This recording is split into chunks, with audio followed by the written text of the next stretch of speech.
দূষণ বিরোধী অভিযান ১৭ লাখ টাকা জরিমানা ৪টি ইটভাটা বন্ধ। পরিবেশ অধিদপ্তর দেশের বিভিন্ন স্থানে বায়ু দূষণ এবং নিষিদ্ধ পলিথিনের বিরুদ্ধে মোবাইল কোর্ট পরিচালনা করে ১৭ লাখ টাকা জরিমানা ৪টি ইটভাটা বন্ধ করছে।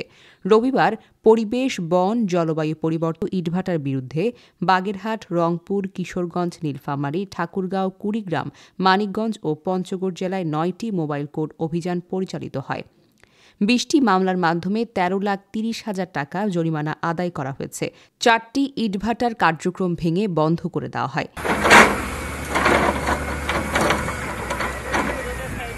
এছাড়া একটি ইটভাটার কার্যক্রম বন্ধের নির্দেশনা দেওয়া হয়। এদিকে বায়ু দূষণ নিয়ন্ত্রণ বিধিমালা ২০২২ অনুসারে নির্মাণ সামগ্রী দ্বারা বায়ু দূষণের দায়ে নারায়ণগঞ্জ ও ঢাকা মহানগরের বনানী এবং মালিবাগ এলাকায় ৩টি মোবাইল কোর্ট পরিচালিত হয়।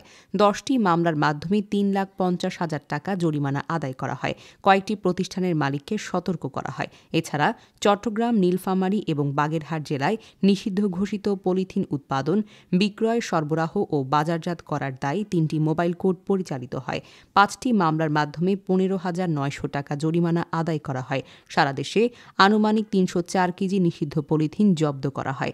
এছাড়া বিভিন্ন দোকান মালিককে নিষিদ্ধ পলিথিন ব্যবহার না করার সতর্কবার্তা দেওয়া হয়েছে।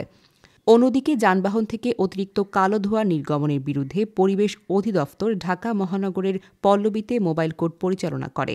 ৪টি মামলার মাধ্যমে ৯,০০০ টাকা জরিমানা আদায় করা হয়। ১০টি পরিবহনের চালককে সতর্ক করা হয়।